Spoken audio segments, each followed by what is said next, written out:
नमस्कार दोस्तों, मैं प्रशांत सिंह आपका अधिकारी वाला यूट्यूब चैनल पर स्वागत करता हूं। अब तक हम लोगों ने अपनी क्लास में धार्मिक सुधार आंदोलन देख चुके थे। आज हम शुरू करेंगे कांग्रेस की स्थापना और उसके पूर्व की जो संगठन और संस्थाएं हैं उनके बारे में भी जानेंगे। तो स्टार्ट करते हैं बिना लेट किए। देखते हैं कांग्रेस की स्थापना के पूर्व के जो संगठन थे या संस्थाएं थी वो कौन कौन सी थी। पहली संस्था जो बनी कांग्रेस की स्थापना के पूर्व वो थी बंग भाषा प्रकाशक सभा 1836 में। ये प्रश्न आते हैं और ये प्रश्न वही आते हैं जो इसमें लिखे गए हैं। लैंड होल्डर सोसाइटी 1838 में। लैंड होल्डर सोसाइटी को भारत की पहली राजनीतिक सभा भी कहते हैं। ये द्वारका नाथ टैगोर द्वारा प्रारंभ की गई थी और भी कुछ जमींदार थे। ये जमींदारों के हितों के बारे में, वहाँ के बंगाल के जो जमींदार थे और भी जो होंगे जमींदार, उनके हितों के लिए ये संगठित की गई थी, संस्था बनाई गई थी। 1843 में बंगाल ब्रिटिश इंडिया सोसाइटी की स्थापना की गई और इन दोनों का जो मर्जर है वो कर दिया गया। लैंड होल्डर सोसाइटी और बंगाल ब्रिटिश इंडिया सोसाइटी का मर्जर करके क्या बनाया गया? British India association 1851। इनके सन पूछे जाते हैं, स्थापना क्रम पूछा जाएगा और सन दे दिया जाएगा, तो उस हिसाब से आपको ये क्लास पूरी करनी होगी। जैसे कि पूछा जाएगा ब्रिटिश इंडिया एसोसिएशन की स्थापना कब हुई? 1851 में हुई है।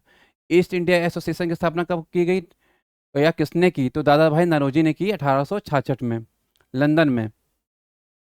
इसी तरह एक इम्पोर्टेंट संगठन है,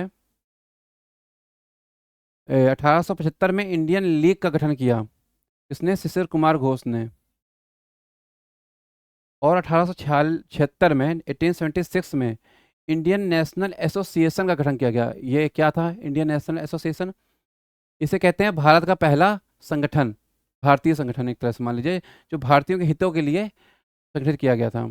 या फिर इसको एक और नाम देते हैं, कांग्रेस का पूर्व रूप, है ना, इसको हम लोग कह सकते हैं कांग्रेस का पूर्व रूप। प्रश्न ऐसे आ सकता है कि कांग्रेस का पूर्व रूप या संगठन। ठीक, अब संगठन कहना ज़्यादा सही नहीं रहता, लेकिन पूर्व रूप जो है कह सकते हैं हम लोग। ठीक, इसकी स्थापना किसने की थी? इसकी स्थापना की थी एस एन बनर्जी, सुरेंद्र नाथ बनर्जी ने और आनंद मोहन बोस ने मिलकर। इसे ही लास्ट में इसे लिखा भी हुआ है, देखिए इसमें इंडियन नेशनल कांग्रेस का पूर्ण रूप कहा जाता है। ठीक है, आईएनसी का पूर्ण रूप कहा जाता है। इसकी दो बैठकें हुई, एक हुई 1883 में और एक हुई 1885 में, दोनों ही कलकत्ता में हुई। जब दूसरी बैठक हुई उसी बैठक में कांग्रेस की स्थापना भी हुई।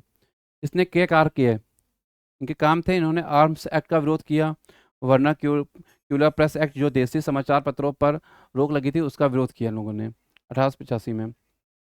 ठीक, आगे बढ़ते हम लोग।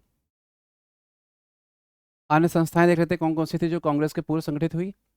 बॉम्बे प्रेसिडेंसी एसोसिएशन है, इंपॉर्टेंट थी। फिरोज शाह मेहता और बदरुद्दीन तैयब जी और केटी टैलंग। फिरोज शाह मेहता को बॉम्बे का शेर भी बोला जाता है, कभी प्रश्न आ जाए किसी एग्जाम में तो याद रखिएगा। मद्रास महाजन सभा 1884 में स्थापित हुई थी, वीर राघवाचारी, पी आनंद चालू और सुब्रमण्यम अय्यर इंपॉर्टेंट हैं। कभी कभी क्या होता है कि मद्रास महाजन सभा की स्थापना पूछेंगे और तीन के नाम दे देंगे और चौथा नहीं होगा, या फिर तीन गलत होंगे, एक इन तीनों में से किसी एक का नाम दे देंगे। तो इसलिए तीनों के नाम इंपॉर्टेंट हैं क्योंकि स्थापना तो इन तीनों ने सहयोग से की है, पार्टनर थे। अब हम लोग देखेंगे कांग्रेस की स्थापना कैसे हुई और कब हुई।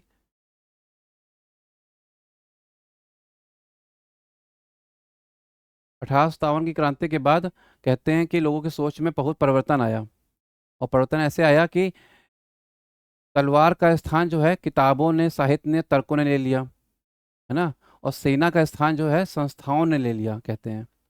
तो इसीलिए कांग्रेस की स्थापना हुई और जो पूर्व संगठन स्थापित हुए ऐसे ही स्थापित हुए। इंडियन नेशनल कांग्रेस 28 दिसंबर 1885, इसका सन याद रखिएगा, इंपॉर्टेंट है। कभी कभी एग्जाम में पूछा जाता है, लोग भूल जाते हैं, पढ़ते नहीं है, दिसंबर 1885 याद रखते हैं, लेकिन कभी कभी डेट भी महत्वपूर्ण होती है। तो 28 दिसंबर या 28 दिसंबर आप याद रखिएगा। कहाँ हुई थी? गोकुलदास तेजपाल संस्कृत स्कूल, बॉम्बे में। ठीक, बॉम्बे में। इसके संस्थापक पूछे जाते हैं कभी कभी। ए ओ ह्यूम, एलन ऑक्टेवियन हुम इनका नाम था पूरा। ये स्कॉटलैंड के निवासी थे। कहाँ के? स्कॉटलैंड के। स्कॉटलैंड के निवासी थे, ये पूछा जाता है। आज तक पूछा तो नहीं गया अभी तक, लेकिन कभी एग्जाम में पूछ लिया गया कि ये निवासी कहाँ के थे, तो याद रखिएगा कि स्कॉटलैंड के निवासी थे। ठीक। प्रथम अध्यक्ष पूछे गए हैं बहुत बार एग्जाम में, यूपी पीसीएस के एग्जाम में भी आया है और आरओ के एग्जाम में पूछा गया है। प्रथम अध्यक्ष तो व्योमेश चंद्र बनर्जी। ठीक। व्योमेश चंद्र बनर्जी, ना कि एस एन बनर्जी, याद रखिएगा। लोग इसी में गलती कर देते हैं और धोखा खा जाते हैं। एग्जाम के समय तो सोचते हैं कि ये नंबर मिल गए, और घर आके पता चलता है कि क्वेश्चन तो गलत कर दिया। तो ऐसी गलती ना करी जाए तो ज़्यादा ही अच्छा है। जब इसका पहली बार संगठित हुई, बुलाई गई 1885 में कांग्रेस बॉम्बे में, तो सुरेंद्र नाथ बनर्जी जो थे कलकत्ता में अपनी इंडियन नेशनल कॉन्फ्रेंस में व्यस्त थे 1885 में, तो वो आ नहीं पाए। वो आगे आने वाली कांग्रेस के सम्मेलन में शामिल होंगे और अपने इंडियन नेशनल कॉन्फ्रेंस का एसोसिएशन का भी इसमें मर्जर कर देंगे कांग्रेस में ही। वो आगे हम लोग देखेंगे। अब जब इसकी स्थापना हुई तो इसके प्रतिनिधि पूछे जाते कभी भी कहाँ से कौन कौन से लोग आए, है ना। तो महाराष्ट्र से 38 सर्वाधिक लोग महाराष्ट्र में स्थापित हुई थी, तो सर्वाधिक लोग वहीं के होंगे। तो महाराष्ट्र से, मद्रास से 21 लोग आए, उत्तर प्रदेश से 7 आए, पंजाब और बंगाल से तीन तीन आए प्रतिनिधि, मतलब पंजाब से 3 आए और बंगाल से 3 आए। देखते हैं पहली बार किसी महिला का कांग्रेस में संबोधन पूछा जा सकता है, तो याद रखिएगा कादम्बली गांगुली थी 1890 में। याद रखिएगा, कुछ तरह के प्रश्न ऐसे ही आते हैं। पहली महिला कांग्रेस अध्यक्ष, पहली महिला भारतीय जो थी वो कांग्रेस अध्यक्ष, पहली महिला, पहले विदेशी कांग्रेस अध्यक्ष कौन थे, ऐसे प्रश्न आते हैं। तो कादम्बनी गांगुली 1890, तो पहली महिला स्नातक थी ये, पहली महिला ग्रेजुएट थी, और कहाँ से थी? कलकत्ता विश्वविद्यालय से ग्रेजुएट थी। ठीक, तो इंपॉर्टेंट है, याद रखिएगा कादम्बनी गांगुली का नाम 1890। कांग्रेस के सर्वाधिक अधिवेशन कहाँ हुए? वो हुए हैं कलकत्ता और उत्तर प्रदेश में। कलकत्ता में कितने हुए? 10, और उत्तर प्रदेश में हुए 9। ठीक, 9 और 10। कांग्रेस का संविधान 2 बार बना, एक 1894 में बना और एक बना 1920 में। 1894 में कलकत्ता में बना था, ठीक है, दादा भाई नौरोजी थे। और 1920 में तो जानते ही हैं, असहयोग आंदोलन था, तो उसमें बना। एक तरह से रिवीजन क्लास है, बाकी बाद में हम लोग टेस्ट सीरीज शुरू करेंगे करेंगे तो उसमें हम लोग चीज़ें देख लेंगे और गौर से। लेकिन हिस्ट्री हिस्ट्री के लिए टेस्ट सीरीज क्योंकि बहुत कम हो पाती है, क्योंकि इसको ऐसे ही पढ़ा जा सकता है इन डिटेल। कांग्रेस का विभाजन देखते हैं हम लोग क्या था। कांग्रेस का 3 बार विभाजन हुआ है आगे चलकर। पहले तो 1907 में होगा पहला विभाजन, जिससे बाल गंगाधर तिलक निकल जाएंगे, बाद में शामिल होंगे एनी बेसेंट के प्रयासों से, लेकिन पहले निकल गए। फिर उसके बाद 1918 में विभाजन होगा एस एन बनर्जी द्वारा, सुरेंद्र बनर्जी निकल जाएंगे। फिर जो अंतिम विभाजन होगा वो होगा 1939 में। ये कौन करेंगे? सुभाष चंद्र बोस अलग हो जाएंगे। हरिपुरा कांग्रेस के अध्यक्षता के बाद ये अलग होंगे, आगे देखेंगे हम लोग। पहली महिला अध्यक्ष कौन है? लिख दिया पहले ही, एनी बेसेंट है। बहुत फेमस क्वेश्चन है, हाँ, आता ही आता है अधिकतर किसी ना किसी रूप में। पहली भारतीय महिला कांग्रेस अध्यक्ष तो सरोजिनी नायडू, 1925 कानपुर, और कोई नहीं है, याद रखेगा।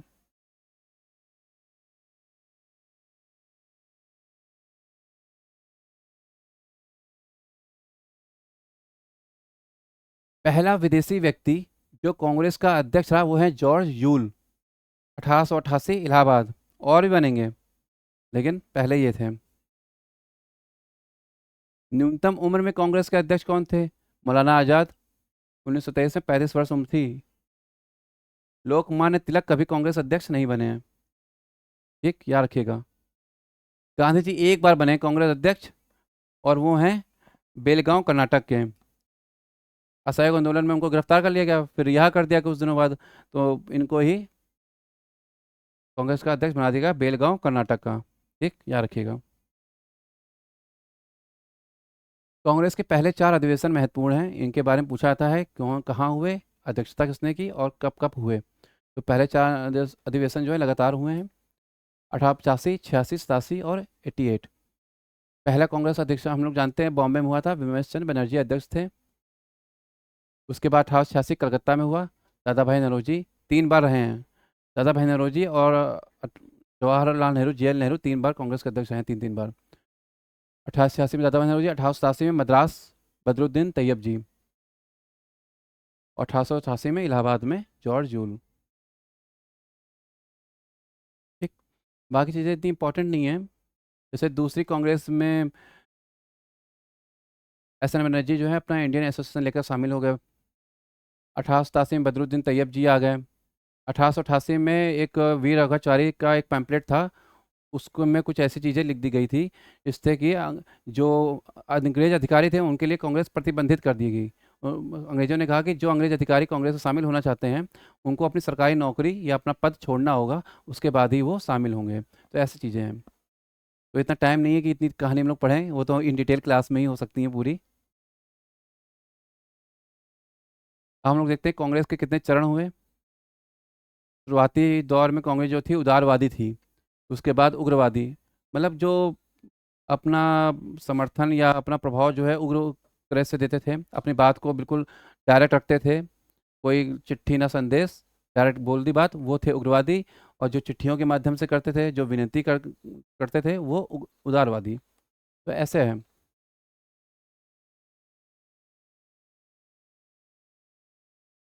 तो कांग्रेस के दो चरण हुए हैं उदारवादी, ये प्रारंभिक चरण है 1885 से 1905। और एक है उग्रवादी चरण 1905 से 20। इसके बाद भी एक चरण आता है, वो है गांधी जी का युद्ध, लेकिन उसको कांग्रेस चरण नहीं बोला जाता है, उसे गांधी युग बोला जाता है। ठीक है, 1920 से लेकर 47 तक अगले तक वो गांधी युग चलेगा। ठीक।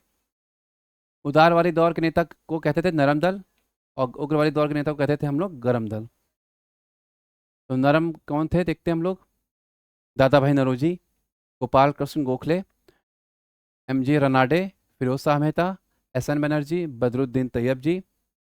बदरुद्दीन तैयब जी जो थे वकील थे। रास बिहारी घोष या बोस, आरसी दत्त। ठीक। उग्रवादी दौर के नेता देख लेते हैं हम लोग कौन है। बाल गंगाधर तिलक, अरविंदो घोष, विपिन चंद्र पाल, लाला लाजपत राय, अश्वनी कुमार दत्त। विपिन चंद्र पाल को बंगाल में तिलक का सेनापति भी कहते हैं, याद रखिएगा, सेनापति इंपॉर्टेंट है, पूछा जाता है। और इनकी किताबें पूछी जाती हैं विपिन चंद्र पाल की। न्यू इंडिया, वंदे मातरम समाचार पत्र थे। ठीक। दो थे, न्यू इंडिया और Vande Mataram. New India Annie Besant का भी समाचार पत्र है, आगे चल के मिलेगा। इनको ही लाल बाल पाल के नाम से जाना जाता था, और घोष मतलब लाल पाल और पाल। ठीक। और घोष अश्विनी कुमार दत्त है। ठीक। अश्विनी कुमार दत्त का नाम हम लोगों ने आगे पढ़ा भी है पहले बीच में, इसी पत्रिका के संपादन रहे हैं, आपको पता होगा। तो अच्छा ही है। देखते हैं कुछ चीज़ें के बारे में, जो नेता हैं प्रारंभिक दौर के उनके बारे में डिटेल में पढ़ना पड़ेगा। दादा भाई नौरोजी, ये फारसी परिवार में जन्मे थे। 1825 से लेकर 1917 तक काफ़ी उम्र तक रहे, इसलिए इन्हें great grand old man of India भी कहते हैं। ठीक, great grand old man of India है। ठीक है।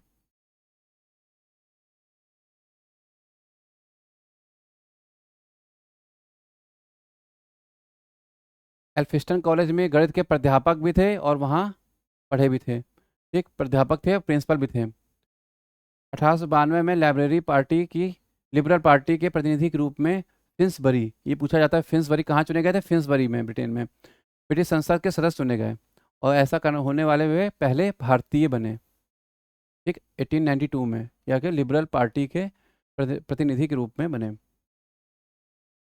1852 में बॉम्बे की पहली राजनीतिक पार्टी बॉम्बे एसोसिएशन की स्थापना की इन्होंने। हम लोगों ने अभी बीच में पढ़ा था, लेकिन इसमें भी पढ़ना जरूरी है।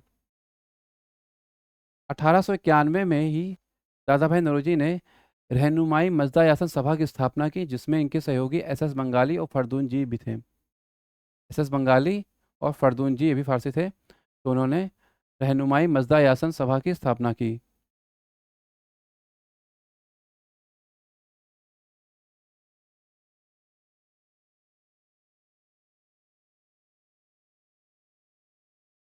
इनके समाचार पत्र देख लेते हैं, इंपॉर्टेंट है। वॉइस ऑफ इंडिया पूछा जाता है, वॉइस ऑफ इंडिया किसका समाचार पत्र। कभी कभी क्या होता है कि जो कांग्रेस के अधिकारी थे, क्रांतिकारी भी लोग थे, जिन्होंने भी जो भी किताबें लिखी हैं स्वतंत्रता संग्राम के समय, उनके बारे में पूछा था कि इनकी किताब ये है, ये इनकी किताब है, ये इनकी किताब है, ये इनकी किताब है, ऐसे। जैसे गोरा पूछ लेंगे किसकी है, पाथरे पूछ लेंगे, पंचाली, पाथेर पंचाली किसकी है ऐसे, या चंद्रकांता पूछ लेंगे किसने लिखा है ना, या देवदास पहले पूछा जाता किसने लिखा है। तो इस तरह के किताबों और उनके साहित्य के नाम पूछे जाते हैं, तो वो याद करना जरूरी है। तो बी बीच में हम लोग इनको भी पढ़ते रहेंगे। तो समाचार पत्र है इनका वॉइस ऑफ इंडिया। बुक लिखी इन्होंने poverty and un British rule in India. ये प्रश्न पूछा गया था एग्जाम में, पीसीएस के, यूपी पीसीएस के एग्जाम में। और पूछा भी क्या गया था, किस कब लिखी गई, तो 1901 में लिखी गई थी ये, 1901 में। तो इसलिए ये भी इंपॉर्टेंट है। गोखले, गोपाल कृष्ण गोखले ने इनको बाहर का ग्लैडस्टन भी कहा है। ग्लैडस्टन भी कहा है, ये ब्रिटेन के प्रधानमंत्री थे पहले। पहले का मतलब पहले थे, पहले नहीं थे, ठीक। इंडियाज डेब्ट टू इंग्लैंड, ये पैम्पलेट इन्होंने जारी किया 1867 में, जिसमें धन दोहन के सिद्धांत की व्याख्या की है। इस सिद्धांत में यही बताया गया है कि किस तरह अंग्रेज जो हैं बाहर का धन यूरोप या ब्रिटेन में अपना भेज रहे हैं। आगे बढ़ते हैं हम लोग, एस एन बनर्जी के बारे में थोड़ा जान लेते हैं।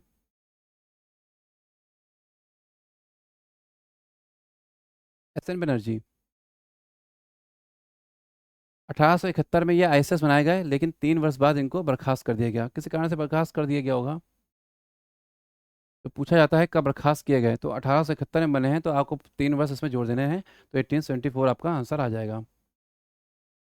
अपने पत्र बंगाली में लेख लिखने के कारण ये पहले ऐसे नेता थे जो जेल गए पत्रकार के रूप में। कब गए, 1882 में। तिलक भी इस समय गए थे, थोड़ा महीने का अंतर है, ठीक। बहुत लोग गए जेल, लेकिन ये पहले गए क्योंकि महीने में पहले हो गए।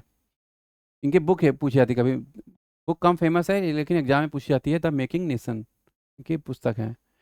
1918 में जब कांग्रेस का विभाजन हुआ, तो उन्होंने, जब ये सेकेंड बार विभाजन होता है कांग्रेस का ना, तो ये इंडियन लिबरल फेडरेशन की इन्होंने स्थापना कर ली 1918 में, और कांग्रेस से अलग हो गए। मेयर मेयर बनाए गए बीच में।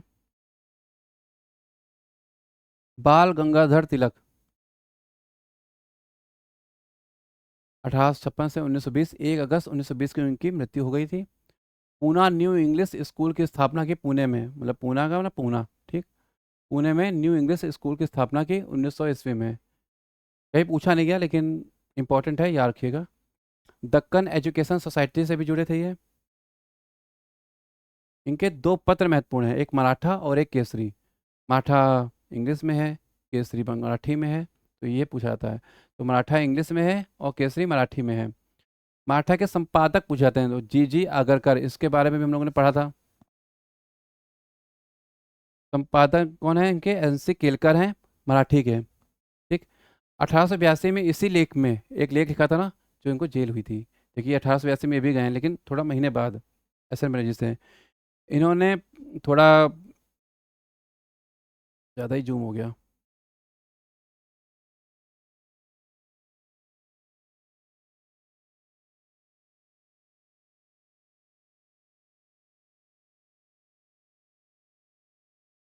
हम्म।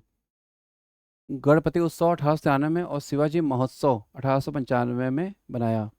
गणपति उत्सव जो हम लोग बनाते हैं ना, देवा रे देवा, तो वही है इनका गणपति उत्सव, इन्होंने ही प्रारंभ किया था। तो कभी कोई पूछे तो आप बता सकते हैं, गणपति उत्सव बनाया जाता है। शिवाजी महोत्सव 1895 में मनाया गया। चाफेकर बंधुओं को उकसाने के लिए इनको 1897 में 18 माह की जेल हुई, काला पानी की सजा मिली इनको। ये वही चाफेकर बंधु हैं जो 1899 में इन्होंने, 1897 में इन्होंने जो प्लेग का कमिश्नर था, पुणे में प्लेग फैला हुआ था, उसका कमिश्नर था रैंड, उसकी हत्या कर दी थी। तो उन्होंने रैंड की हत्या को शिवाजी द्वारा अफजल खान की हत्या से संबंधित बताया। ये रैंड मतलब अफजल खान है, और ये बंदे जो हैं चाफेकर बंधु, बालकृष्ण दामोदर ऐसे चाफेकर बंधु थे, तो उनको शिवाजी बता दिया। तो इस बात पे मतभेद हो गया कि आप कैसे कर सकते हैं सरकारी आदमी को, सरकार तो अंग्रेजों की थी, तो सरकारी आदमी था, वो कमिश्नर था वहाँ का, पुणे का प्लेग कमिश्नर था, इसलिए उनको जेल हुई। 1907 में कांग्रेस इन्होंने छोड़ दी, विभाजन हो गया, लेकिन 1916 में एनी बेसेंट के प्रयासों से ये पुनः कांग्रेस में शामिल हुए। आगे चलकर तिलक जिन्ना पैक्ट होगा इन्हीं के द्वारा। 1916 में ही होम रूल लीग की स्थापना की। स्वराज मेरा जन्मसिद्ध अधिकार है, इसी लीग का नारा है, ठीक। वैलेंटाइन सिरोल, इसने इन्हें भारतीय अशांति के जन्मदाता कहा है, और किस रिपोर्ट में कहा है ये पूछा था, अनरेस्ट इंडिया में, इंडियन अरेस्ट में, ठीक, या इंडियन अनअरेस्ट में, ठीक। अनअरेस्ट इंडिया भी बोल सकते हैं या इंडियन अनअरेस्ट बोल सकते हैं, ठीक। वैलेंटाइन सेरोल। कभी कभी क्वेश्चन में दयानंद सरस्वती का नाम भी आ जाता है, तो अगर दयानंद सरस्वती का नाम आएगा तो तिलक का नाम नहीं आएगा, क्योंकि वैलेंटाइन सेरोल ने दयानंद सरस्वती को भारतीय शांति का जनक बोला है, ठीक। देखिए ये रिपोर्ट में बोला है, इसी रिपोर्ट का मानहानि दावा करने के लिए लंदन जाते हैं, और उस समय गांधी जी असहयोग आंदोलन भी स्टार्ट करने की सोच रहे होते हैं, और इनकी लंदन में ही मृत्यु हो जाती है।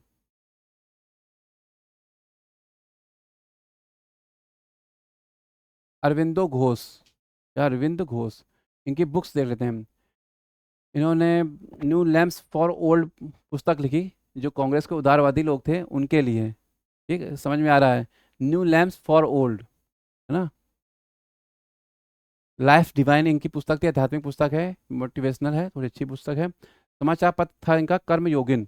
ये भी आईएएस बनाए गए थे, लेकिन घुड़सवारी टेस्ट में फेल कर दिए गए थे। लिखा तो नहीं मैंने कहीं, नहीं लिखा। तो ये भी आईएएस बनाए गए थे, मैं लिख देता हूँ यहाँ पे, आईएएस बनाए गए, परंतु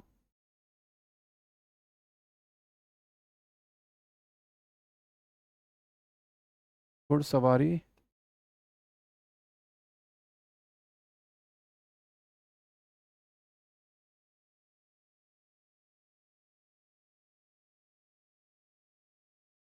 फेल कर दिए गए, ठीक। तो इस चीज़ को भी याद रखना जरूरी है। अलीपुर षड्यंत्र मानिक तल्ला केस होता है, उसमें अभियुक्त बनाए जाते हैं। इनके भाई थे अवारेंद्र घोष और अरविंद घोष, दो भाई थे, बम बनाते हुए पकड़े गए थे, तो ये तो खड़े हुए थे, जबरदस्ती इनको पकड़ लिया गया। 1910 में ये पौंडीचेरी चले गए जब आज़ाद हुए वहाँ से, और औराविले आश्रम की स्थापना वहाँ मतलब की, क्या बनाया, ठीक, पुंडीचेरी में।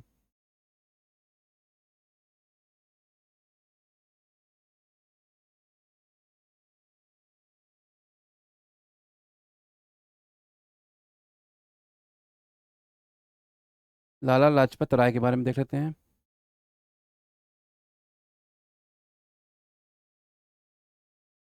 पंजाब केसरी कहे गए हैं ये। समाचार पत्र इनके इंपॉर्टेंट है, पूछे जाते हैं, और बुक भी पूछी जाती है। तो समाचार पत्र पहले देखते हैं, पंजाबी वंदे मातरम और द प्यूपिल, ठीक।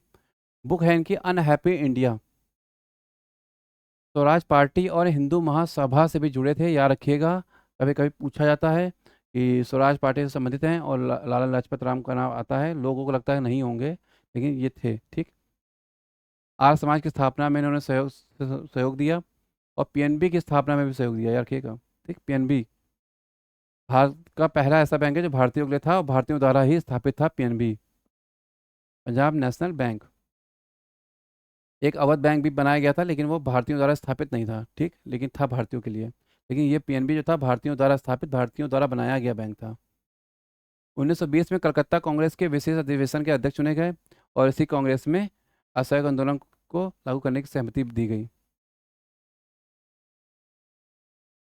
इसके बाद 1920 के बाद 1920 में ही नागपुर कांग्रेस होती है, जो नॉर्मल होती है दिसंबर के महीने में, और उसमें उनको पूर्ण समर्थन मिल गया असहयोग आंदोलन का। वो उसमें वीर राघवाचार्य थे, ठीक है, विजय राघवाचार्य। 1928 में साइमन कमीशन के विरोध में लाठीचार्ज से घायल हुए, और ये आप जानते हैं, इसमें उनका कथन बड़ा अच्छा है कि मेरी मौत पर जो मेरी मौत है अंग्रेजी साम्राज्य के लिए ताबूत में कीलों के समान होगी, ऐसा बोला था उन्होंने कुछ। बंगाल विभाजन देख लेते हैं, इंपॉर्टेंट भी है। दिसंबर 1903 में इसकी घोषणा की गई। ये कर्जन की एक चाल थी। बंगालियों का प्रभाव उस समय भारत में ज़्यादा था, आंदोलन भारतीय स्वतंत्रता संग्राम में शामिल थे ये काफ़ी। फिर उन्होंने सोचा कि इसको अलग किया जाए, इनको बंगालियों को, तो बंगाल विभाजन की योजना बनाई गई। तो बंगालियों की एकता और लोगों को विभाजित करने के उद्देश्य से था, ये लिखा भी हुआ मैंने इसलिए। भाषा और धर्म के आधार पर, मतलब भाषा बंगाली और हिंदी भाषा या उर्दू भाषा ऐसे समझ लीजिए, बांग्लादेश इसी का ही उपज है, और धर्म के आधार पर हिंदू और मुस्लिम, ठीक। विरोध में स्वदेशी एवं बहिष्कार का आंदोलन चलाया गया बाल गंगाधर तिलक द्वारा 1905 में। और 1905 के जो कांग्रेस थी वो बनारस में हुई थी, बनारस कांग्रेस थी ये। और इसके अध्यक्ष जो थे वो थे गोखले, गोपाल कृष्ण गोखले। ठीक, तो याद रखिएगा, ये ऐसे प्रश्न ऐसे ही बनते हैं प्रश्न। 16 अक्टूबर 1905 को बंगाल विभाजन लागू हो गया। कब लागू हुआ, इस सन पूछ सकते हैं। 16 अक्टूबर 1905 को, अक्टूबर 1905 याद ना रखिएगा, 16 अक्टूबर 1905। ठीक, शोक दिवस के रूप में बनाया गया इसे, मतलब शोक दिवस नारायण बनर्जी ने कहा कि इसे शोक दिवस बनाइए, और जो रविन्द्रनाथ टैगोर थे उन्होंने कहा इसे रक्षाबंधन के रूप में मनाया जाए। और सबके अपने अपने मत थे बनाने के। पूना और बॉम्बे में बाल गंगाधर तिलक, पंजाब में लाला लाजपत राय, और दिल्ली में हैदर राजा, और मद्रास में चिदम्बरम पिल्लई ने स्वदेशी आंदोलन का नेतृत्व किया। इंपॉर्टेंट है, पूछे जाते हैं इस तरह के क्वेश्चन। ये पूना में किसने किया, दिल्ली में किसने किया, तो यार ठीक है, पूना और बॉम्बे में तिलक थे, पंजाब में लाला लाजपत जी थे, और दिल्ली का पूछ सकते हैं, कम फेमस व्यक्ति हैं हैदर राजा। ठीक, और मद्रास में पिल्लई जी थे, ठीक है, चिदम्बरम पिल्लई। वंदे मातरम भी इसी समय लोकप्रिय हुआ।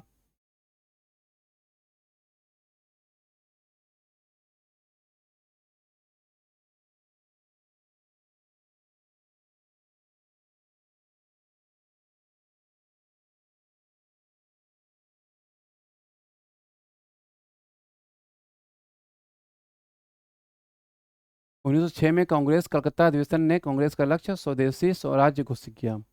ठीक, दादा भाई नौरोजी, 1906। 1911 में दूसरी कांग्रेस में अध्यक्ष थे, फिर उसके बाद आगे बढ़े, फिर उसके बाद इसमें बने 1906 में। तो दादा भाई नौरोजी उपस्थित नहीं थे। इनका भाषण जो था, ये भाषण जो घोषित किया गया, वो जिन्ना जी ने पढ़ा था। ठीक है, याद रखिएगा। नहीं, जिन्ना जी नहीं थे। जिन्ना जी कलकत्ता कांग्रेस में थे। ठीक है, 1894 में जो होती है, उसका भाषण जो है जिन्ना जी ने पढ़ा था। 1911 में अरुणडेल समिति के आधार पर बंगाल विभाजन रद्द किया गया। अरुणडेल कमेटी, कौन सी कमेटी, अरुणडेल कमेटी, 1911 याद रखिएगा। राजधानी कलकत्ता में से दिल्ली हो गई 1912 में, लॉर्ड हॉर्डिंग सेकंड। ठीक है, कलकत्ता में नेशनल कॉलेज की स्थापना की गई। अरविंदो घोष को प्रधानाचार्य नियुक्त किया गया। असहयोग आंदोलन के समय 1920 में अरविंदो घोष को, नहीं, असहयोग आंदोलन के समय कौन थे, सुभाष चंद्र बोस, और इसमें अरविंदो घोष। ठीक, नेशनल कॉलेज की स्थापना की गई। स्वदेश बांधव समिति, अश्वनी कुमार दत्त, याद रखिएगा, ये पूछा जाता है। अश्वनी कुमार दत्त और बंगाल केमिकल स्टोर, प्रफुल्ल चंद्र राय, इन दोनों का नाम इंपॉर्टेंट है, याद रखिएगा। ढाका के नवाब सलीम मुल्ला ने विभाजन का समर्थन किया। करेंगे भाई, बांग्लादेश इनको बनाना था, वहाँ के रामा बनना था इनको अलग से। अंग्रेजों के जितने चाटुकार थे वो सब कांग्रेस के विरोधी या समर्थन में नहीं कभी थे, विरोधी थे हमेशा, समर्थन में कभी नहीं थे। 1905 में कांग्रेस का अधिवेशन बनारस में हुआ, लिखा भी है, अध्यक्ष गोपाल कृष्ण गोखले। 1907 में कांग्रेस का सूरत विभाजन हुआ, तिलक जी निकल गए।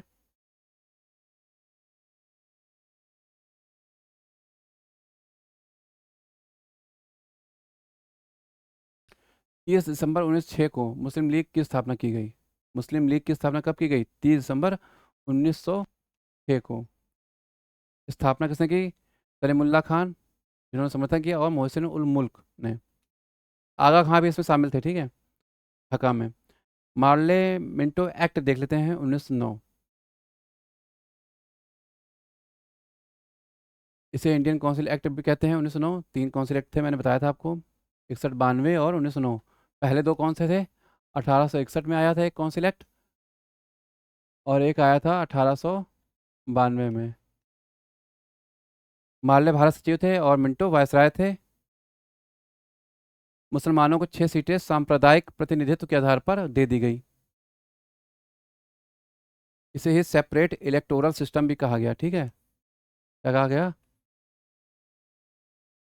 सेपरेट इलेक्टोरल सिस्टम, टोरल सिस्टम भी कहा गया।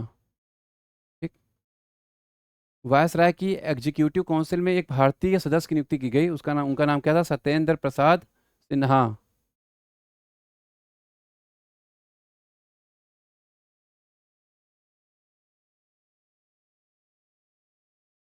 तो आज के लिए इतना ही रखते हैं। आगे बाकी क्लास कल करते हैं और भी देखते हैं क्या होता है। आंदोलन चल ही रहा है इलाहाबाद में इस समय। हो सकता है कि नॉर्मलाइजेशन का विरोध हो, मतलब ये इसको बदला भी जाए। हो सकता है कि आयोग ना माने बात, लेकिन कोशिश करने में क्या हर्ज है। कहा भी गया है कोशिश करने वालों की हार नहीं होती। Okay, thank you.